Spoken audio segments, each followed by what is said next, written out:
ভাষা শহীদদের সম্মান জানাতে শহীদ মিনারে মানুষের ঢল, মাতৃভাষা রক্ষার প্রত্যয় তরুণদের। প্রথম প্রহরে রাষ্ট্রপতির প্রধান উপদেষ্টার শ্রদ্ধা। ২১-এর চেতনা স্বৈরাচার পতন আন্দোলনের প্রেরণা, বললেন রিজভী। ছাত্র জনতার নেতৃত্বে আগামী বাংলাদেশ গড়ার প্রত্যয় সার্জিসের। মাতৃভাষা দিবসে ক্রেতা দর্শকের পদচারণায় মুখর ২১শে বইমেলা। শিশু প্রহরে ক্ষুদে পাঠকদের উচ্ছ্বাস, ভালো বিক্রির আশা প্রশাসকদের। এবং রমজান ঘিরে ভোগ্যপণ্যের আমদানি বাড়লেও কাটেনি বোতলজাত সয়াবিন সংকট। ইফতারি পণ্যের দাম না বাড়ায় স্বস্তিতে ক্রেতারা।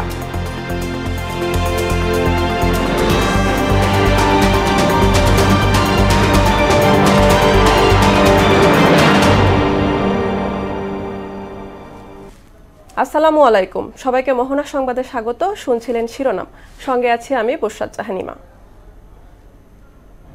এবারে বিস্তারিত। শুরুতেই মহান ২১ উদযাপনের খবর।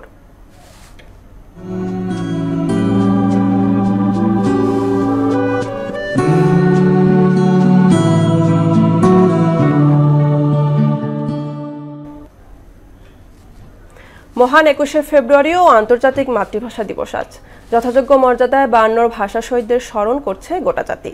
রাত ১২টা ১ মিনিটে কেন্দ্রীয় শহীদ মিনারের বেদিতে ফুল দিয়ে শ্রদ্ধা নিবেদন করেন রাষ্ট্রপতি মোহাম্মদ শাহাবুদ্দিন ও প্রধান উপদেষ্টা ডক্টর মোহাম্মদ ইউনূস। এ সময় কিছুক্ষণ নীরবে দাঁড়িয়ে তারা ভাষা শহীদদের স্মরণ করেন। পরে ভাষা শহীদদের প্রতি শ্রদ্ধা জানান উপদেষ্টা পরিষদের সদস্যরা।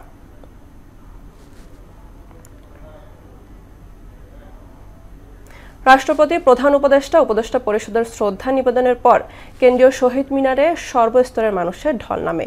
বিভিন্ন ব্যানার, ফেস্টুন নিয়ে শহীদ বেদিতে শ্রদ্ধা জানান তারা। এ সময় মাতৃভাষার মর্যাদা রক্ষার প্রত্যয় জানান তারা। এমআর আসাদের রিপোর্ট। অমর ২১শে ফেব্রুয়ারি উপলক্ষে কেন্দ্রীয় শহীদ মিনার সংলগ্ন ঢাকা বিশ্ববিদ্যালয়ের সড়কগুলোতে আঁকা হয়েছে আলপনা। তখনও ভোরের আলো না ফুটলেও মানুষের পদচারণায় মুখর হয়ে ওঠে শহীদ মিনার এলাকা। অভিভাবকদের সঙ্গে শ্রদ্ধা নিবেদন করতে এসেছে শিশুরাও। বৈষম্য বিরোধী ছাত্র আন্দোলনের লং মার্চ টু ঢাকা কর্মসূচির ঘোষণাও আসে এই শহীদ মিনার থেকেই। তাই নতুন বাংলাদেশ নিয়ে তরুণদের প্রত্যাশার কেন্দ্রভূমিও যেন এখানেই। নতুন বাংলাদেশে নতুনভাবে উদযাপন করতে আসছে, অবশ্যই একটা নতুন অনুভূতি আছে। তো পরিবর্তিত পরিস্থিতিটা হচ্ছে আসলে আমাদের সমগ্র বাংলার, বাট বাংলা ভাষার জন্য পরিস্থিতিটা সবসময় সেম। বিগত বছরগুলোর মতন এই বছরও যথেষ্ট জনসমাগম ছিল এবং এখনো আছে। সামনে আরো অনেকগুলো ক্লাব থেকে, অনেকগুলো ইউনিভার্সিটি থেকে, স্কুল থেকে আসবে। নিজেও এসেছি, আমার প্রতিষ্ঠানের বাচ্চারাও এসেছে, ইভেন আমার ১৭ মাসের ছোট বাচ্চা ও আমার সাথে চলে এসেছে।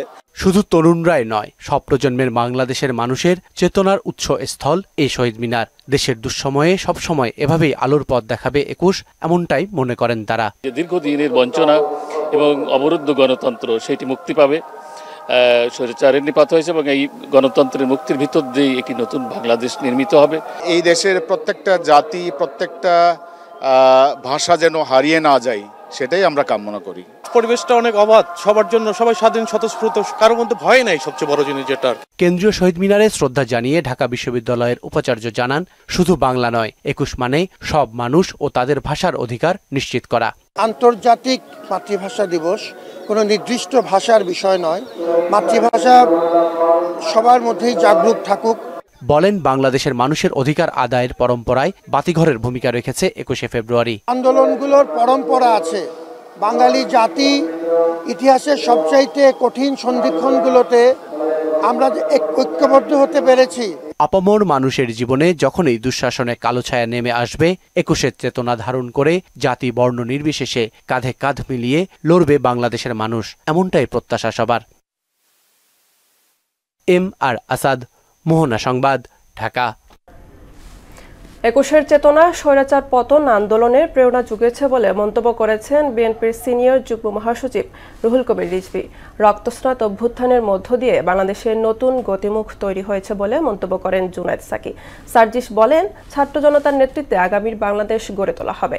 শহীদ দিবস ও আন্তর্জাতিক মাতৃভাষা দিবস উপলক্ষে কেন্দ্রীয় শহীদ মিনারে শ্রদ্ধা শেষে গণমাধ্যমকে এসব কথা বলেন তারা।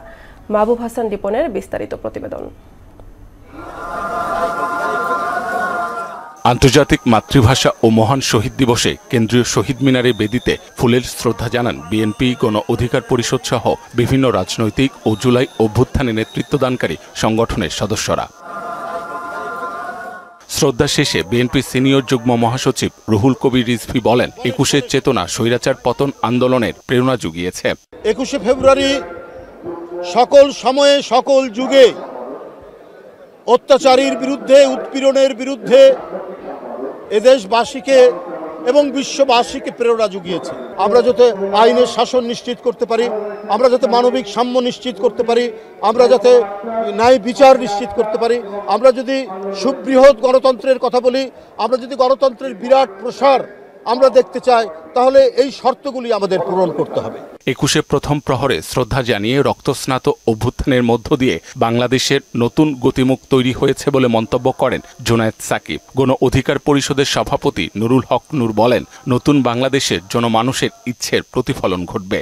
৫২-৭১ ধারাবাহিকতায় যে ২৪ তৈরি হয়েছে, ২৫ সালের ২১ ফেব্রুয়ারি বাংলাদেশকে সেই দিকে যাওয়ার জন্য অনুপ্রাণিত।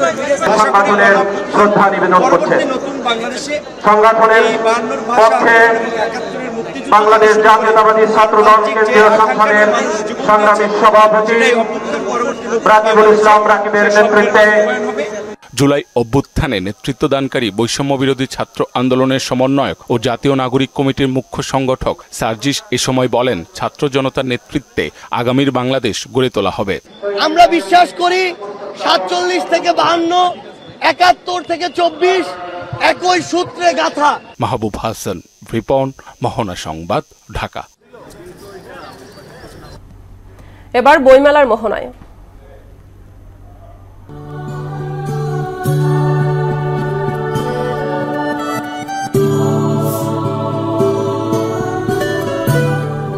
এ নিয়ে আরো জানাতে বইমেলা প্রাঙ্গণ থেকে সরাসরি যুক্ত হচ্ছেন আমাদের সহকর্মী মনিরুল ইসলাম মনির। মনির, আজ বিশেষ দিনে বইমেলায় মানুষের পদচারণ কেমন দেখছেন, জানাবেন আমাদের।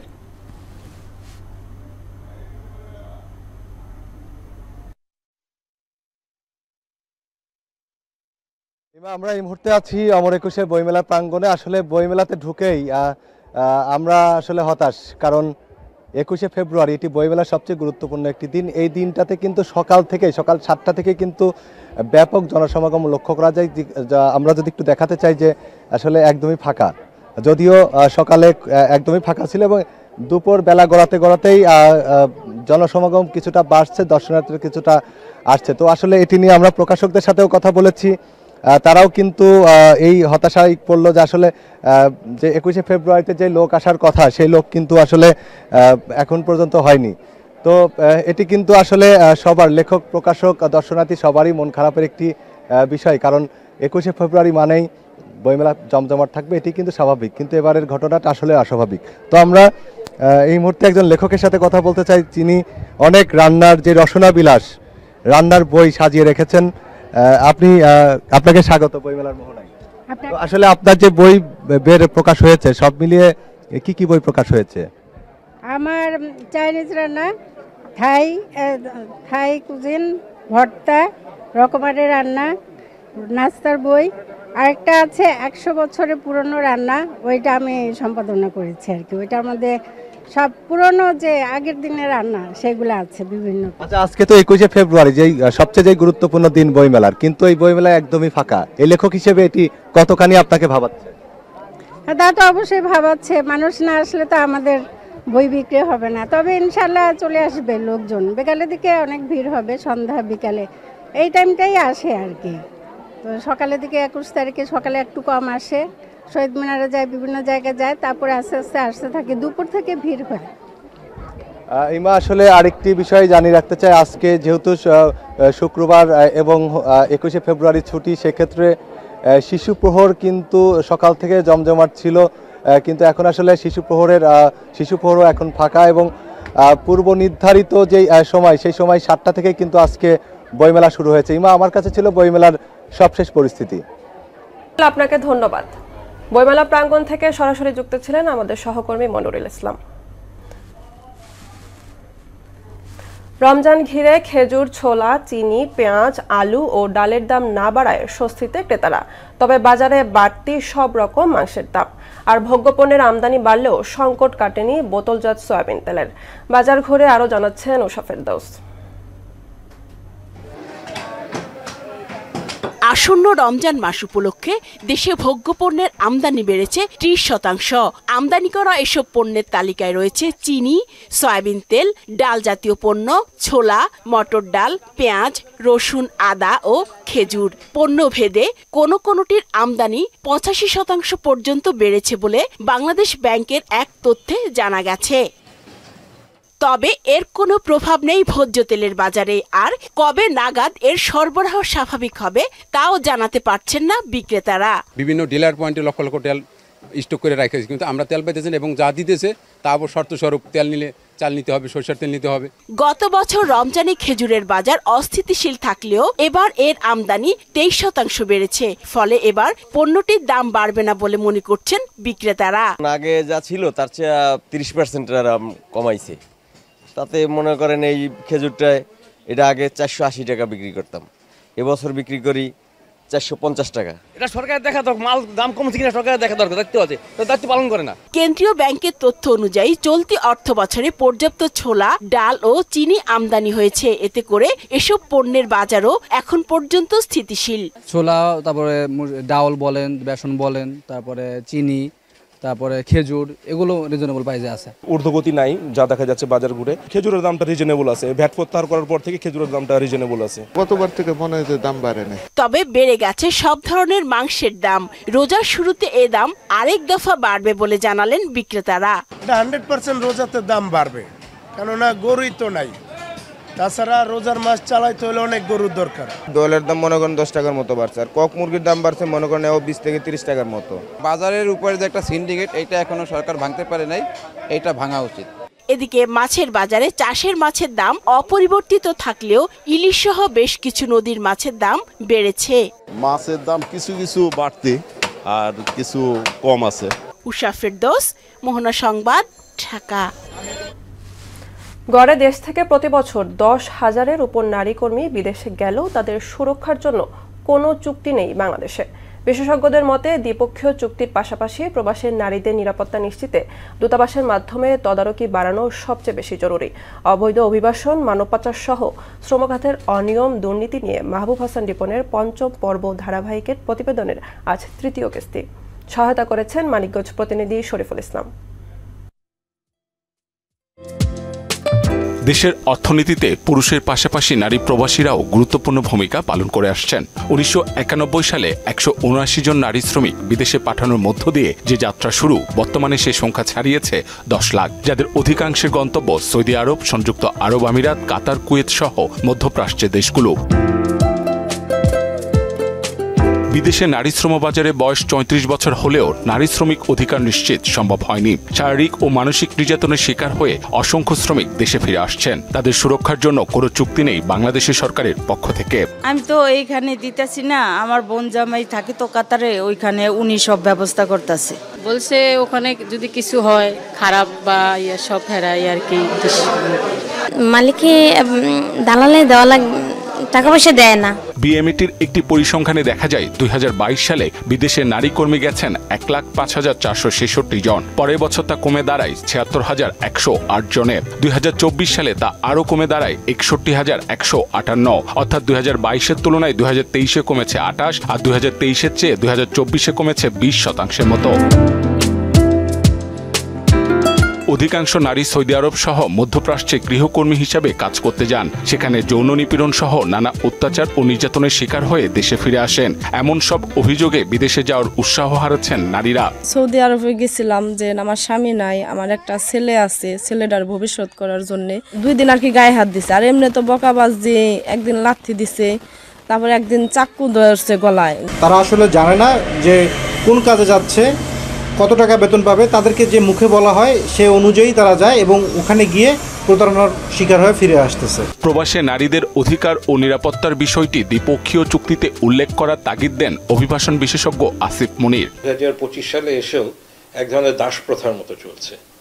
এটা আমাদের ভুক্তভোগী বা ইভেন যারা সেখানে কাজ করে ভালোভাবে কাজ করেও আমাদের বোনেরা ফেরত আসেন, তার এলাকায় সে ফেরত যেতে পারেনি, অথবা তার গোপন করতে হয়েছে যে সে কোন দেশে ছিল, কি কাজ করেছে। এগুলোর ব্যাপারে সরকারি উদ্যোগগুলো দরকার। আমরা যদি সেই চুক্তির জায়গাটায় ফেরত আসি, চুক্তিতে স্পষ্টভাবে উল্লেখ থাকা উচিত যে কি কাজ সে করবে, এবং অনেক দেশ কিন্তু এই বাসাবাড়িতে কাজ করার জায়গাটাই বন্ধ করে দিয়েছে। কেবল চুক্তি করেই ক্ষান্ত হলে চলবে না, দূতাবাস থেকেও বাড়াতে হবে তদারকি। যেখানে আমাদের কর্মীরা থাকছে সেখানে পরিবেশটা কেমন, এই দেখভাল করার দায়িত্ব আমাদের দূতাবাস, এবং বলা যায় যে প্রবাসে দূতাবাসই হচ্ছে বাংলাদেশের রাষ্ট্র, যেটা একটা অপারেশনাল ডকুমেন্ট হতে পারে, যে সেই ডকুমেন্টের ভিত্তিতে ওখানে যে দূতাবাসে যে কর্মকর্তারা কাজ করবেন তারা মিলিয়ে দেখবেন যে হ্যাঁ আমার চুক্তিতে এই জিনিস ছিল, এই অনুযায়ী আমাদের মানুষজন সেখানে কাজ করতে পারছে কিনা বা ভালো আছে কিনা। বিদেশে মাটিতে নারী শ্রমিকদের অধিকার রক্ষায় সরকারি বেসরকারি উদ্যোগের পাশাপাশি নীতি ও আইন বাস্তবায়নের উপর বিশেষ গুরুত্ব দেন তিনি। মাহবুব হাসান, রিপন, মোহনা সংবাদ, ঢাকা। আবারও আন্তর্জাতিক মাতৃভাষা দিবস উদযাপনের খবর। সারা দেশে নানা কর্মসূচির মধ্য দিয়ে পালিত হচ্ছে আন্তর্জাতিক মাতৃভাষা দিবস। প্রতিনিধিদের সহায়তায় জানাচ্ছেন শারমিন স্বর্ণা। 21শে ফেব্রুয়ারি মহান মাতৃভাষা দিবস উপলক্ষে গাজীপুরের কেন্দ্রীয় শহীদ মিনারে শ্রদ্ধা জানায় জেলা প্রশাসন, police super, metropolitan police commissioner সহ বিভিন্ন সরকারি বেসরকারি প্রতিষ্ঠান। নাটোরে রাত 12টা 1 মিনিটে নবাব সিরাজউদ্দৌলা সরকারি কলেজ মাঠের শহীদ মিনারে শ্রদ্ধা জানানো হয় বিভিন্ন প্রশাসনের পক্ষ থেকে। লক্ষ্মীপুরে রাত 12টা 1 মিনিটে কেন্দ্রীয় শহীদ মিনারে শ্রদ্ধা জানান জেলা প্রশাসক রাজীব কুমার সরকার। এরপর পুলিশ প্রশাসন সহ বিভিন্ন প্রতিষ্ঠানের পক্ষ থেকে শ্রদ্ধা জানানো হয়। ঝিনাইদহে রাত 12টা 1 মিনিটে জেলার কেন্দ্রীয় শহীদ মিনারে শ্রদ্ধা জানায় জেলা প্রশাসন। এরপর বিভিন্ন প্রতিষ্ঠানের পক্ষ থেকে শ্রদ্ধা জানানো হয়। রাত 12টা 1 মিনিটে চাঁপাইনবাবগঞ্জ সরকারি কলেজ শহীদ মিনার চত্বরে শ্রদ্ধা জানান জেলা প্রশাসক আব্দুস সামাদ। এরপর বিভিন্ন প্রশাসনের পক্ষ থেকে শ্রদ্ধা নিবেদন করা হয়। সিরাজগঞ্জের কেন্দ্রীয় শহীদ মিনারে শ্রদ্ধা জানায় বিভিন্ন সরকারি বেসরকারি প্রতিষ্ঠান। দিবসটি উপলক্ষে নানা কর্মসূচির আয়োজন করা হয়েছে। সুনামগঞ্জের কেন্দ্রীয় শহীদ মিনারে শ্রদ্ধা জানায় জেলা প্রশাসন, পুলিশ প্রশাসন সহ বিভিন্ন সরকারি ও বেসরকারি প্রতিষ্ঠান। নাটোরের গুরুদাসপুরে উপজেলা প্রশাসনের আয়োজনে কেন্দ্রীয় শহীদ মিনারে শ্রদ্ধা নিবেদন করা হয়। এরপর বিভিন্ন প্রতিষ্ঠানের পক্ষ থেকে শ্রদ্ধা জানানো হয়। নীলফামারীতে রাত 12টা 1 মিনিটে শহীদ মিনারে শ্রদ্ধা জানায় উপজেলা প্রশাসন, পুলিশ প্রশাসক সহ বিভিন্ন রাজনৈতিক ও সামাজিক সংগঠনগুলো। নওগাঁয় রাত 12টা 1 মিনিটে মুক্তির মোড়ে শহীদ মিনার চত্বরে পুষ্পস্তবক অর্পণ করে শ্রদ্ধা জানান জেলা প্রশাসক আব্দুল ওয়াদুদ। এরপর বিভিন্ন প্রতিষ্ঠানের পক্ষ থেকে শ্রদ্ধা নিবেদন করা হয়। দিনাজপুরের পার্বতীপুরে রাত 12টা 1 মিনিটে কেন্দ্রীয় শহীদ মিনারে শ্রদ্ধা জানানো হয় উপজেলা প্রশাসনের পক্ষ থেকে। এরপর বিভিন্ন রাজনৈতিক ও সামাজিক সংগঠনগুলো শ্রদ্ধা নিবেদন করে। কুষ্টিয়ায় অমর একুশের প্রথম প্রহরে শহীদদের স্মরণে শ্রদ্ধা নিবেদন করেন জেলা প্রশাসক তৌফিকুর রহমান ও পুলিশ সুপার মিজানুর রহমান। এরপর বিভিন্ন রাজনৈতিক ও সামাজিক সংগঠনগুলোর পক্ষ থেকে শ্রদ্ধা নিবেদন করা হয়। শারমিন স্বর্ণা, মোহনা সংবাদ। এবার দেশের বাইরের খবর। যুদ্ধ থামলেও ফিলিস্তিনের গাজায় থামছে না লাশের মিছিল। ধ্বংসস্তূপ থেকে আরও 22 মরদেহ উদ্ধার করা হয়েছে। এদিকে ইসরায়েলের 3টি বাসে বিস্ফোরণের পর পশ্চিম তীরে হামলা জোরদারের নির্দেশ দিয়েছেন ইসরায়েলি প্রতিরক্ষামন্ত্রী। এর মধ্যে তৃতীয় বিশ্বযুদ্ধ দূরে নয় বলে সতর্কবার্তা দিয়েছেন মার্কিন প্রেসিডেন্ট ডোনাল্ড ট্রাম্প। অন্যদিকে মিয়ানমার জুড়ে জান্তা বাহিনীর হামলায় 10 দিনে 53 জন নিহত হয়েছে।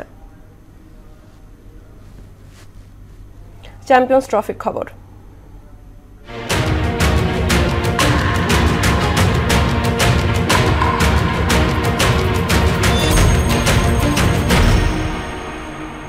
চ্যাম্পিয়ন্স ট্রফির তৃতীয় ম্যাচে আজ মাঠে নামছে আফগানিস্তান ও দক্ষিণ আফ্রিকা। করাচি স্টেডিয়ামে বাংলাদেশ সময় বিকেল 3টায় শুরু হবে খেলা। চ্যাম্পিয়ন্স ট্রফিতে এই প্রথমবারের মতো মুখোমুখি হচ্ছে দুদল। এর আগে বিশ্বকাপে মুখোমুখি হয়েছিল তারা, সেবার আফগানদের হারায় প্রোটিয়ারা। আবার গেল বছর আরব আমিরাতে প্রোটিয়াদের বিপক্ষে ইতিহাসও সৃষ্টি করেছিল আফগানরা। বিস্তারিত মুদাসসির আলীর ডেস্ক রিপোর্ট। চ্যাম্পিয়ন্স ট্রফির প্রথম চ্যাম্পিয়ন হবার তকমাটা কিন্তু দক্ষিণ আফ্রিকার। তবে এখন পর্যন্ত এই ট্রফি ছুঁতে পারেনি আফগানরা। সেই বিশ্লেষণে আফ্রিকার এই দেশটি আফগানদের চেয়ে এগিয়ে তা অস্বীকার করার উপায় নেই। কিন্তু হেড টু হেড পরিসংখ্যানে খুব বেশি একটা এগিয়ে নেই দক্ষিণ আফ্রিকা। আইসিসির এই মেগা ইভেন্টে এই প্রথম পরস্পরের মুখোমুখি হচ্ছে দু দল। তবে 2023 সালের ওয়ানডে বিশ্বকাপে পরস্পরের দেখা হয়েছিল দু দলের, সেখানে 5 উইকেটে জয় পেয়েছে প্রোটিয়ারা। তবে এর পরের বছরই শারজাহাতে আফগানদের কাছে 2-1 ব্যবধানে সিরিজ হারতে হয়েছিল তাদের। সব মিলিয়ে পর্যন্ত 5 দেখায় প্রোটিয়াদের 3 ও আফগানদের জয় 2টিতে। ইনজুরির কারণে খেলা হচ্ছে না আফগান অফ স্পিনার গজনাফরের। 11 ওয়ানডেতে তার শিকার কিন্তু 21টি উইকেট। তবে সান্ত্বনার বিষয় হচ্ছে প্রোটিয়াদের বিপক্ষে ত্রাস সৃষ্টিকারী লেগ স্পিনার রশিদ খান আছেন। গেল বছর সেপ্টেম্বরে দক্ষিণ আফ্রিকার বিপক্ষে সিরিজের দ্বিতীয় ওয়ানডেতে 5 উইকেট শিকার করে আফগানদের 177 রান জয়ে গুরুত্বপূর্ণ ভূমিকা পালন করে ম্যাচ সেরা হয়েছিলেন তিনি। সে ম্যাচে সেঞ্চুরি করা রহমানুল্লাহ গুরবাজও আছেন এবারের স্কোয়াডে। এছাড়াও আছেন ইব্রাহিম জাদরান, মোহাম্মদ নবী, আজমত উল্লাহ, ওমর জাই। অন্যদিকে প্রোটিয়া স্কোয়াডে আছেন রাসি ভন ডার ডাসেন, যিনি 23 সালের ওয়ানডে বিশ্বকাপে আফগানদের হারাতে গুরুত্বপূর্ণ ভূমিকা রাখেন। সে ম্যাচে 76 রান করে ম্যাচ সেরা হয়েছিলেন তিনি। কিন্তু ইনজুরির কারণে থাকতে পারলেন না ডেভিড মিলার। ব্যাটিংয়ে মিডল অর্ডারে গুরুত্বপূর্ণ এবং স্পিন অ্যাটাকেও যথেষ্ট শক্তিশালী তিনি। পাশাপাশি দলে নেই এনরিক নরকিয়া। সাম্প্রতিক সময়ে ভালো করতে পারেনি প্রোটিয়ারা। সবশেষ ফেব্রুয়ারিতে পাকিস্তানের মাটিতে স্বাগতিক দেশ ও নিউজিল্যান্ডের কাছে হেরেছে তারা। মুদাসসির আলী, মোহনা সংবাদ। এই ছিল মোহনা সংবাদে। পরবর্তী সংবাদ বিকেল 5:30টায়। এর আগে সংবাদ এক নজরে দেখবেন বেলা 3টায়। মোহনার সবশেষ খবর জানতে ভিজিট করুন www.mohana.tv। সংবাদ দেখতে পারেন ইউটিউব ও ফেসবুকেও। এতক্ষণ সঙ্গে থাকার জন্য ধন্যবাদ সবাইকে।